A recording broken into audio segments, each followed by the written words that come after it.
Assalamualaikum warahmatullahi wabarakatuh. Alhamdulillahi rabbil alamin.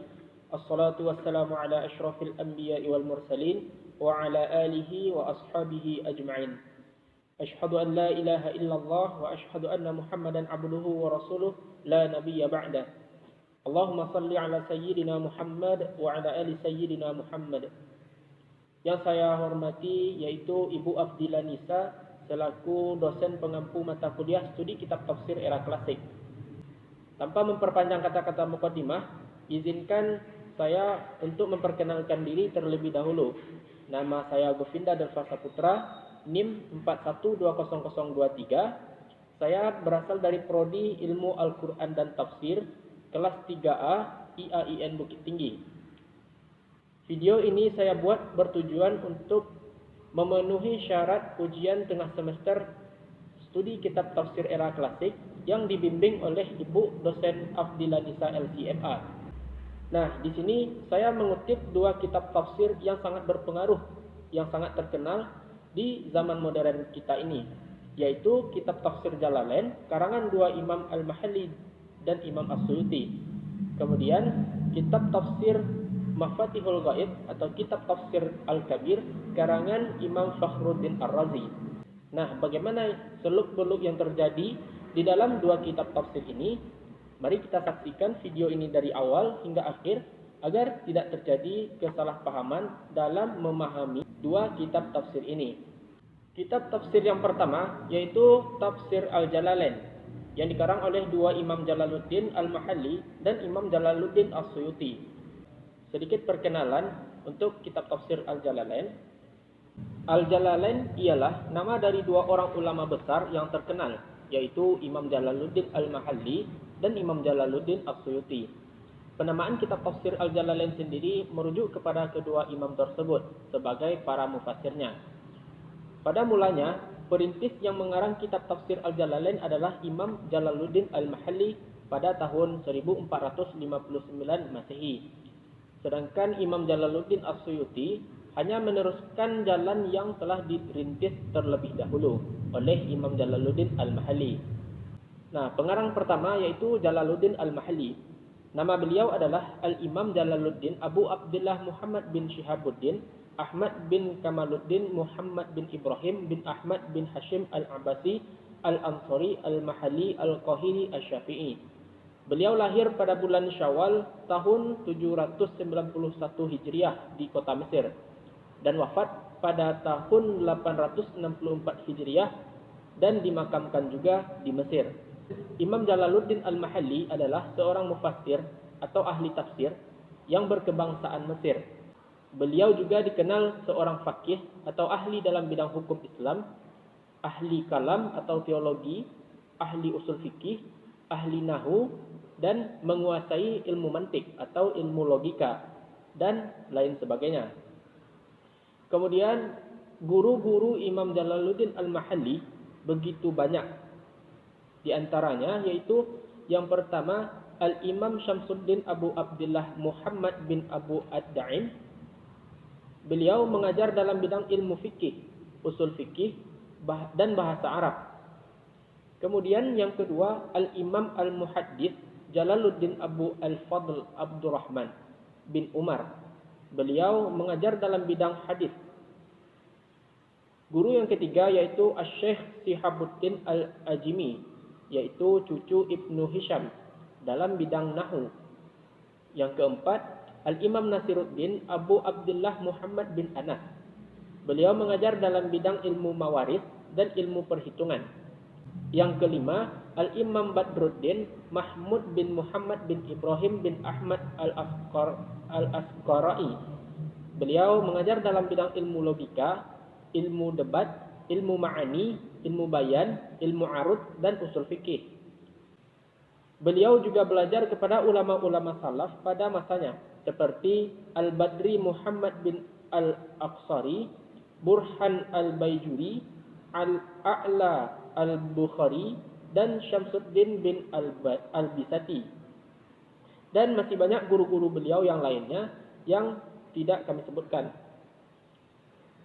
Kemudian beliau Imam Jalaluddin Al-Mahalli juga memiliki banyak murid. Di antara yang akan kami sebutkan yaitu Al-Imam Nuruddin Abu Al-Hasan Ali bin Al-Qadi Afifuddin Abdullah bin Aham, yaitu seorang ulama, mufti, pengajar dan sejarawan di Madinah. Ia mempelajari Syarah Al-Minhaj, Jam'ul Jawami' dan lain-lainnya. Yang kedua, Syekh Burhanuddin Ibrahim bin Muhammad bin Abu Bakr. Beliau mempelajari Syarah Jam'ul Jawami'. Yang ketiga, Syekh Shihabuddin Abu Al-Fattah Ahmad bin Muhammad bin Ali bin Ahmad bin Musa. Beliau mempelajari Syarah Minhaj dan Syarah Jam'ul Jawami'. Yang keempat, Syekh Khairuddin Abu Al-Qair Muhammad bin Daud Ar-Rumi Al-Qahiri Al-Hanafi. Ia mempelajari bidang fikih dan usul fikih. Dan masih banyak lagi murid-murid Imam Jalaluddin Al-Mahalli yang tidak kami sebutkan. Karya-karya Imam Jalaluddin Al-Mahalli diantaranya yaitu Al-Badru At-Tali fi Halli Jam'il Jawami', merupakan syarah dari Jam'ul Jawami'. Yang kedua, Yarh Al-Waraqat yang ditulis Imam Al-Haramain Al-Juwaini. Yang ketiga, Kanzu Ar-Raghibin fi Syarhi Minhaji At-Talibin Imam An-Nawawi. Yang keempat, Tafsir Al-Quran Al-Azim atau lebih dikenal dengan Tafsir Jalalain. Yang kelima, Syarah Mukhtasar Burdah. Yang keenam, Al-Anwar Al-Madiyah. Yang ketujuh, Al-Qawl Al-Mufid fi An-Na'il As-Sa'id. Yang kedelapan, At-Tib An-Nabawi.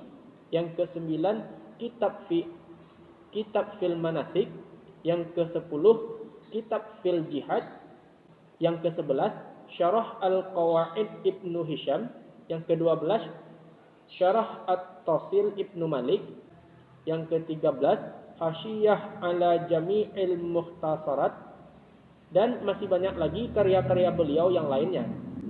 Pengarang kitab Tafsir Jalalain yang kedua yaitu Imam Jalaluddin As-Suyuti. Nama lengkap beliau adalah Abdurrahman bin Abu Bakar bin Muhammad As-Suyuti Asy-Syafi'i. Beliau dilahirkan pada bulan Rajab tahun 849 Hijriah dan menutup usianya pada malam Jumat 19 Jumadil Awal 911 Hijriah di kediamannya di Raudah dekat dengan Sungai Nil dalam usia 61 tahun dan 10 bulan. Pemakamannya dihadiri oleh banyak orang. Beliau menjadi yatim sejak usia 5 tahun 7 bulan. Setelah itu, ia berada di bawah pengasuhan beberapa ulama besar pada masa itu. Di antaranya adalah Kamaluddin bin Al-Hammad. Di tangan ulama ini, As-Suyuti menghafalkan Al-Quran saat berusia 8 tahun.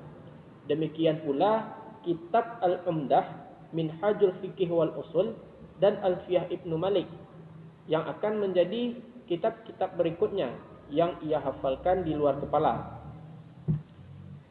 Imam Jalaluddin As-Suyuti adalah seorang ulama yang terkenal dengan keilmuannya, dan beliau pernah mengatakan bahwa beliau hafal 200.000 hadis, dan beliau berkata, seandainya saya menemukan lebih banyak lagi hadis, pasti akan saya hafalkan. Beliau mempunyai guru yang tidak terhitung jumlahnya, tetapi di dalam kitab Manahijul Mufassirin, di situ disebutkan bahwa guru-guru beliau mencapai 600 orang guru. Sedangkan riwayat dan ijazah dari gurunya sebanyak 150 orang guru. Beliau juga terkenal seorang ahli fatwa, sehingga beliau terkenal ahli hadis, ahli fikih, ahli nahu, dan ahli dalam bidang balaghah. Walaupun ia seorang yang bermazhabkan Imam Syafi'i dalam bidang fikih, ternyata itu tidak menghalanginya untuk mendalami fikih dari Izzuddin Al-Hanafi yang bermazhab Imam Hanafi. Adapun karya-karya Imam Jalaluddin As-Suyuti begitu banyak, di antaranya adalah yang pertama Al-Itqan fi Ulumil Quran, yang kedua Ad-Durrul Mansur fi Tafsiril Bil Ma'sur, yang ketiga Turjumanul Quran, yang keempat Israrut Ta'wil, yang kelima Al-Iqlil fi Istinbatit Tanzil, yang keenam Tanasuqud Durari fi Tanasubi Ayati Waswari, yang ketujuh Tafsir Jalalain, yang kedelapan Ashbah wan Nazair fil Furu', dan masih banyak karya-karya beliau yang lainnya. Adapun motivasi dan latar belakang ditulisnya kitab tafsir Jalalain ini, yaitu penulisan kitab tafsir Jalalain tidak lepas dari kondisi perkembangan bahasa Arab yang pada saat itu mengalami kemerosotan. Faktor utama yang mempengaruhi adalah hubungan antara bangsa Arab dengan bangsa-bangsa lain seperti Persia, Turki, dan India. Akibatnya, bahasa Arab menjadi sulit dimengerti oleh orang-orang Arab asli karena susunan kalimat dan kosakata yang sudah tercampur dengan bahasa lain. Banyak kaidah-kaidah nahwu dan sorof yang dilanggar pada saat itu. Mereka juga tidak lagi menghiraukan kaidah-kaidah bahasa Arab yang benar. Dalam kehidupan sehari-hari, mereka lebih banyak menggunakan bahasa yang sederhana dan mudah tanpa mengindahkan citra bahasa Arab yang asli. Adapun latar belakang penyusunan kitab tafsir Jalalain ini, menurut pernyataan Imam Jalaluddin As-Suyuti, sebetulnya dia mendapatkan dorongan dari para penggemarnya Imam Jalaluddin Al-Mahalli agar Imam Jalaluddin As-Suyuti berkenan untuk menyempurnakan karangan kitab tafsir yang belum selesai dengan sempurna. Dengan dasar dorongan itulah Imam As-Suyuti mulai menyusun sesuai dengan apa yang telah ditempuh oleh perintisnya tersebut, dan menyusun konsepnya dari awal bulan Ramadan sampai tanggal 10 Syawal tahun 870 Hijriah, yang artinya beliau menyelesaikan konsep tafsir Jalalain selama 40 hari saja. Adapun metode dan sistematika penafsiran kitab tafsir Jalalain, metode yang digunakan tafsir Jalalain adalah menggunakan metode ijmali atau global. Sebagaimana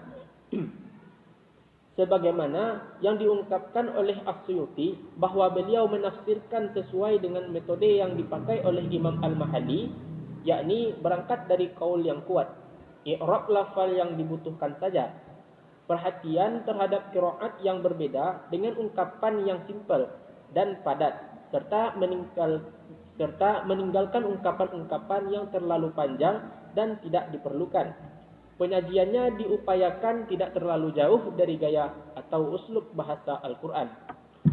Sistematika penafsiran kitab tafsir Jalalain adalah memakai sistematika sederhana atau al-manhaj al-basit, yaitu yang hanya menggunakan atau mengemukakan segi-segi penafsirannya saja, dan biasa hanya memberikan kata-kata sinonim dari lafal-lafal ayat yang sukar untuk dipahami, serta sedikit penjelasan-penjelasan yang ringkas. Tafsir Jalalain sendiri tersusun atas barisan-barisan tulisan biasa. Namun, pembeda antara teks Al-Qur'annya dengan tafsirannya yaitu terletak pada tanda kurung, yang mana teks Al-Qur'an berada di dalam dua tanda kurung, sedangkan penafsiran dan penjelasannya tanpa tanda kurung. Kitab tafsir Jalalain ini berisi 30 juz surah Al-Qur'an yang dimuat dalam 2 jilid. Adapun karakteristik dan corak penafsiran kitab tafsir Jalalain, karakteristik yang paling menonjol dari kitab tafsir Jalalain ialah karena penafsiran ini lebih mengutamakan pendapat para sahabat dan tabi'in serta ijtihad ulama, sehingga kitab-kitab tafsir ini dikelompokkan dalam bentuk tafsir birra'yi yang lebih utama menggunakan logika atau pendapat mufassirnya dalam pemahamannya terhadap makna-makna Al-Quran, dan menggunakan metode ijmali yang menjelaskan makna ayat Al-Quran secara global, sehingga diharapkan dapat mempermudah para pembaca atau pendengarnya dalam memahami penjelasan ayat yang dibahas. Adapun corak dari kitab tafsir Al-Jalalain ini adalah bercorak umum, karena uraiannya yang sangat singkat dan padat, dan tidak tampak gagasan ide-ide atau konsep-konsep yang menonjol dari mufassirnya. Maka jelas sekali sulit untuk memberikan label pemikiran tertentu terhadap corak tafsirnya. Dalam tafsirnya ini tidak didominasi oleh pemikiran-pemikiran tertentu, melainkan menafsirkan ayat-ayat Al-Quran sesuai dengan kandungan maknanya. Nah, setelah mengetahui begitu jauh tentang seluk-beluk kitab tafsir Jalalain ini, mari kita lihat contoh dari kitab tafsir Jalalain yang saya kutip dari Al-Quran surat Wal-As ayat 1-3. Nah, Di sini kita melihat bahwa betul sekali Imam Jalaluddin Al-Mahalli dan Imam Jalaluddin As-Suyuti menggunakan metode ijmali dalam penafsiran Al-Qur'annya. Karena di sini kita melihat bahwa penafsiran dari penggalan ayat wal asri itu hanya mengungkapkan makna-makna yang umum saja dan singkat, tetapi dapat dipahami dengan mudah. Kemudian innal insana juga tafsirannya juga menerangkan secara umum saja. Begitu juga dengan penggalan ayat la fi khusrin illal ladzina amanu wa amilus solihat. Nah, di sini juga menerangkan secara umum saja, tidak menggunakan bahasa yang begitu panjang lebar. Kitab tafsir yang kedua yaitu Tafsir Mafatihul Ghaib karangan dari Imam Fakhruddin Ar-Razi. Nah, Imam Fakhruddin Ar-Razi, nama lengkap beliau adalah Muhammad bin Umar bin Al-Husain bin Al-Hasan bin Ali Al-Timi Al-Bakari Al-Tabari Al-Asal, dan memiliki nasab sampai kepada Abu Bakar Siddiq radhiyallahu anhu. Julukan beliau sangat banyak, di antaranya Abu Abdullah dan Abu Al-Ma'ali dan Abu Al-Fudul dan Ibnu Khatib Al-Rai dan Al-Imam dan Fakhruddin dan Ar-Razi dan Syekhul Islam. Gelaran-gelaran ini didapatkan beliau karena telah menguasai berbagai bidang ilmu pengetahuan agama maupun umum. Beliau dilahirkan pada tanggal 25 Ramadan tahun 544 Hijriah atau 543 Hijriah. Lahir di kota Al-Rai dan wafat pada hari raya Idul Fitri tahun 606 Hijriah di kota Herat. Beliau bermazhab Imam Syafi'i dan Imam Asy'ari dalam ilmu kalamnya. Imam Fakhruddin Ar-Razi sejak kecil dididik oleh ayahnya yaitu Khatib Al-Rai dengan ilmu keislaman, terutama usul fikih. Setelah wafat ayahnya, Al-Razi belajar kepada Al-Simnani dan Al-Majid Al-Jili, yaitu murid Imam Al-Ghazali, tentang ilmu kalam dan hikmah.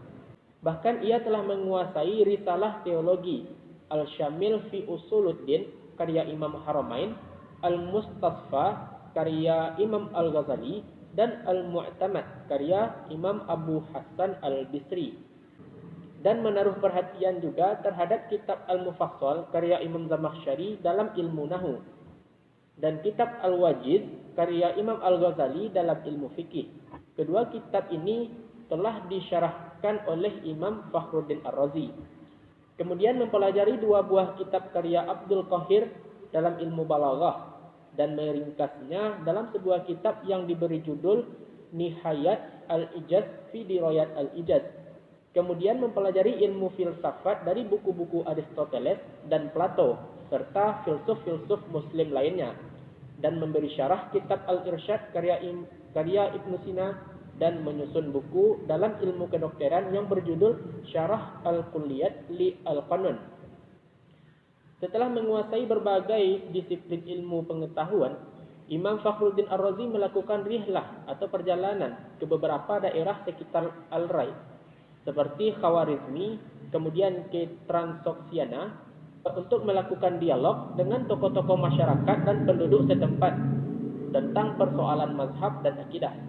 Pemikiran beliau tersebut ditolak oleh masyarakat sehingga beliau diusir.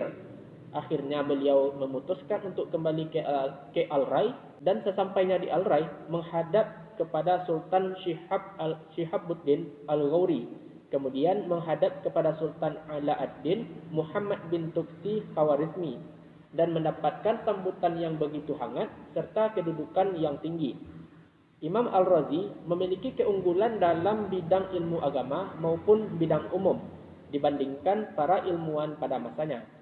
Meskipun dalam fikih ia bermazhabkan Imam Syafi'i dan Imam Asy'ari dalam ilmu kalam, menjelang akhir hayatnya Imam Al-Razi mengalami skeptis terhadap kemampuan rasio sebagaimana yang telah dialami juga oleh Imam Al-Ghazali.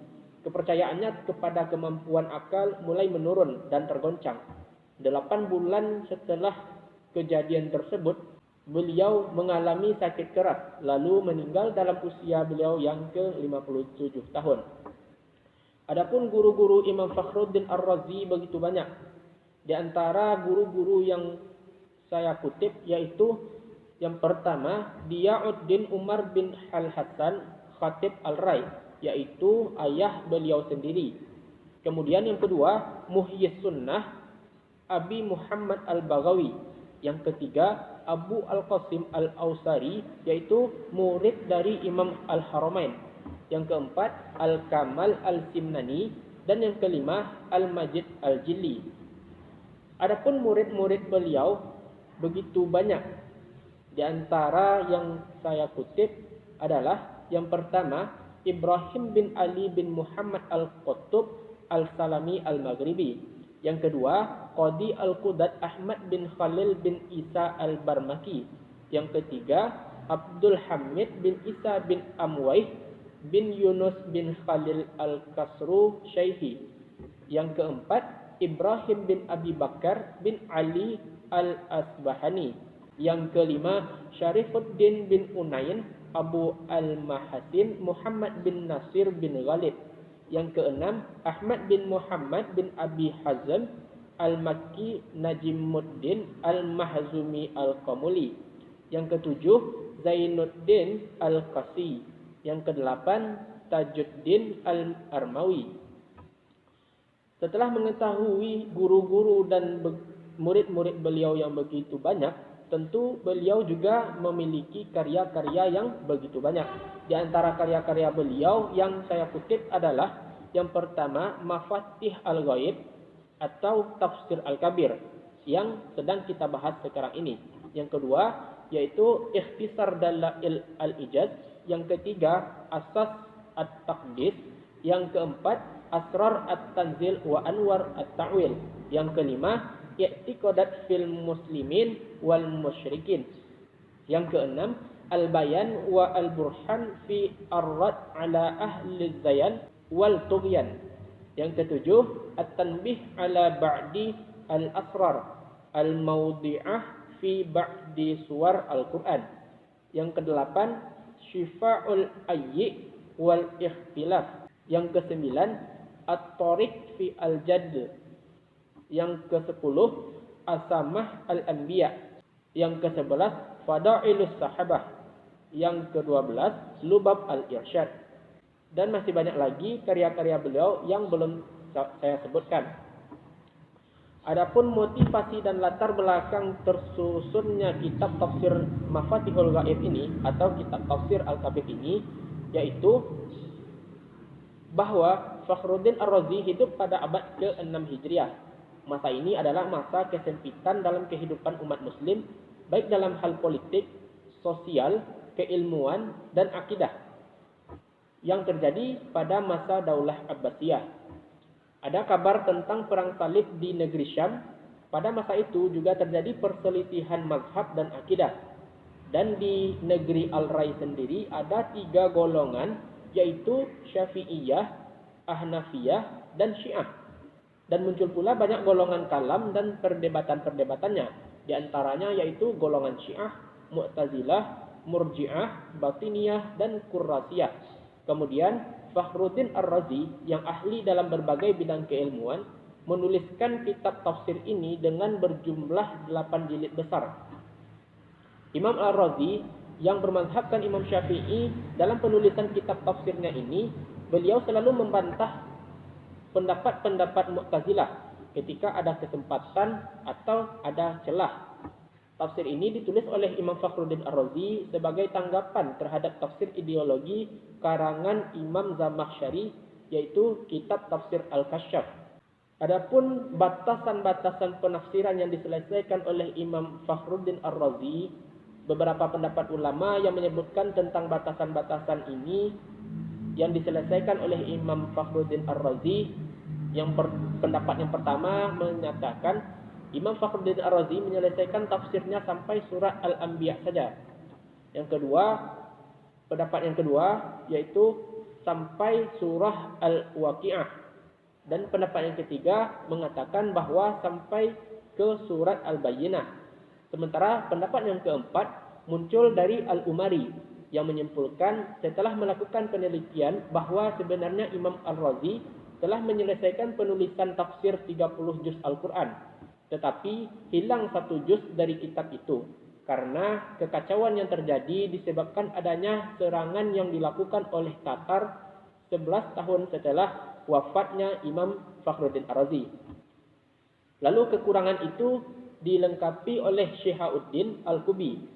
Beliau wafat pada tahun 639 Hijriah atau 1241 Masehi. Adapun metode dan sistematika penulisan kitab tafsir Mafatihul Ghaib, metodenya ada dua. Yang pertama menggunakan metode tahlili berdasarkan urutan suratnya, mulai dari surah Al-Fatihah sampai dengan surat An-Nas. Kemudian metode yang kedua menggunakan metode muqarran.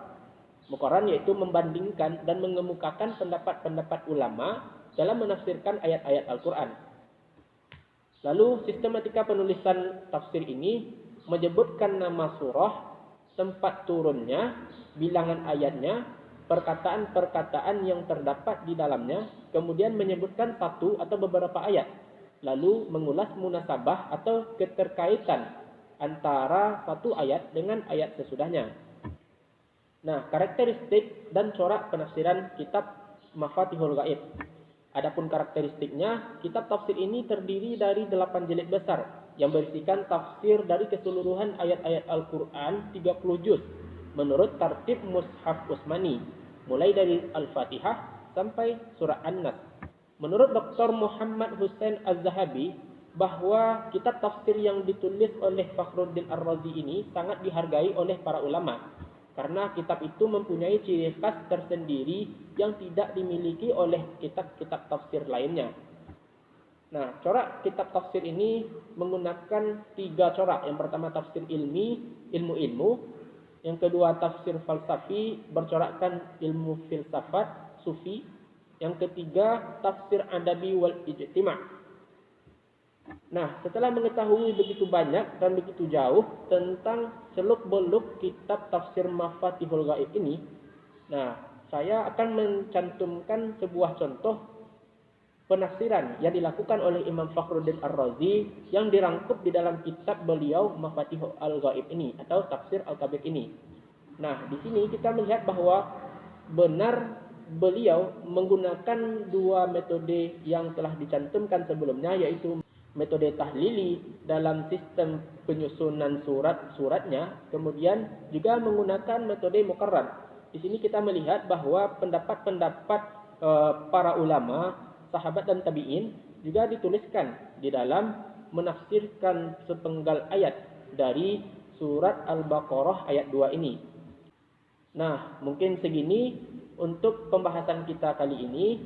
Semoga bermanfaat. Dan mohon maaf atas kekurangan. Wabillahi taufik. Assalamualaikum warahmatullahi wabarakatuh.